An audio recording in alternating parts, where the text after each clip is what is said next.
আসসালামু আলাইকুম everyone, welcome back to my channel. তো আজকে আমি আপনাদের জন্য নিয়ে আসলাম একটি গরুর মাংসের রেসিপি।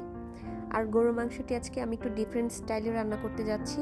আমি সবসময় গরুর মাংস হাতে মাখিয়ে রান্না করতে পছন্দ করি, কিন্তু আমি এই আজকের যে রান্নাটা আমি একটু ডিফারেন্ট স্টাইলে করব। আম, তো এই মাংসটা রান্নার প্রথম উদ্দেশ্য হচ্ছে আমি রুটি দিয়ে খাওয়ার জন্য এই মাংসটা রান্না করছি। আর আপনারা চাইলে রুটি, পোলাও, সাদা ভাত যে কোনো কিছুর সাথে এই মাংসটা খুবই অসাধারণ লাগে। আপনারা চাইলে ট্রাই করে দেখতে পারেন। তো চলেন এবার রান্নাতে চলে যাই। আমি প্রথমে প্যানে সরিষার তেল নিয়েছি। এই রান্নাটা অবশ্যই সরিষার তেল দিয়ে করতে হবে। তো কড়াইতে তেল গরম হওয়ার পর আমি পেঁয়াজ কুচি দিয়ে দিলাম, সাথে একটু লবণ দিয়ে হালকা একটু ফ্রাই করে নিলাম। তারপর আমি গরম মশলাগুলো দিয়ে দিয়েছি। গরম মশলার মধ্যে সবসময় সচরাচর যেগুলো ইউজ করি সেগুলো ইউজ করেছি। এক্সট্রার মধ্যে আমি শুধু স্টার আর কালো এলাচ আর গোলমরিচ আর একটা শুকনা লাল মরিচ নিয়েছি। তারপর আমি আদা বাটা, রসুন বাটা, পেঁয়াজ বাটা, এই তিনটা আর সাথে দই মিক্সড করেছি। দইটা অবশ্যই ফাটিয়ে নেবেন। চারটা একসাথে মিক্সড করে তারপর পেস্ট আমি দিলাম। একটু নাড়াচাড়া করে তারপর আমি হলুদ গুঁড়া, মরিচ গুঁড়া, ধনিয়া গুঁড়া আর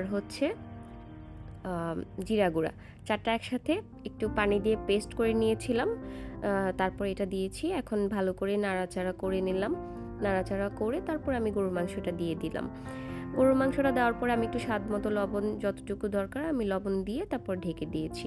কিছুক্ষণ পর ঢাকনা উঠিয়ে নিলাম। উঠিয়ে তারপর যখন একটু তেলটা উপরে ভেসে উঠলো আর একটু ভালো করে কষানো হয়ে গেল, পানিটাও একটু শুকিয়ে এসেছে, তারপর আমি একটা টমেটো দিয়েছি। টমেটোটা দেওয়ার কারণ তরকারির কালারটা অনেক সুন্দর আসবে, প্লাস টেস্টটা অনেক ভালো আসবে। আপনারা অবশ্যই ট্রাই করবেন টমেটো দিয়ে। তারপর আমি কিছুক্ষণ পর আমি গরম পানি দিয়ে দিলাম পরিমাণ মতো। বেশি ইউজ করিনি, অল্প একটুই দিয়েছি। গরম পানিটা আপনারা যে কোনো তরকারিতে সবসময় চেষ্টা করবেন গরম পানি ইউজ করার জন্য। গরম পানি দেওয়ার পর আমি আলু দিয়েছি। জাস্ট আমি 2টা আলু দিয়েছি। যেহেতু আমার মাংসর পরিমাণটা কম ছিল, ওই অনুযায়ী আমি 2টা আলু ইউজ করেছি। আর আলু বেশি দিলে আবার তরকারির টেস্টটাও খারাপ হয়ে যায়। তো তারপর আমি আস্ত 2টা রসুন দিয়ে দিলাম। আস্ত 2টা রসুন দেওয়ার পর আমি গরম মশলার গুঁড়াটা দিব উপরে।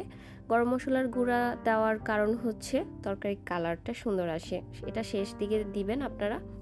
তারপর আমি আবার ভাজা জিরা গুঁড়াটাও দিয়েছি। ওটা টেস্টের জন্য ভালো মানে গরম মশলার গুঁড়াটা সুন্দর একটা কালার নিয়ে আসে তরকারিতে, আর জিরা গুঁড়াটা ভাজা জিরা গুঁড়াটা ভালো একটা টেস্ট আসে। তো তারপর কিছুক্ষণের জন্য আবার ঢেকে দিয়েছি। তারপর আমি একদম শেষ যে ধাপ, শেষ পর্যায়ে আমি 2টা কাঁচামরিচ দিলাম। কাঁচামরিচটা জাস্ট আমি এমনি দিয়েছি একটা ফ্লেভারের জন্য।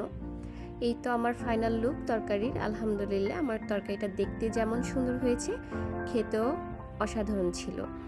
তো আপনারাও সবাই বাসায় ট্রাই করবেন। আজকে এখানেই শেষ করছি। কথা হবে নেক্সট কোনো ভিডিওতে। আমার ভিডিওটি দেখার জন্য ধন্যবাদ। আল্লাহ হাফিজ।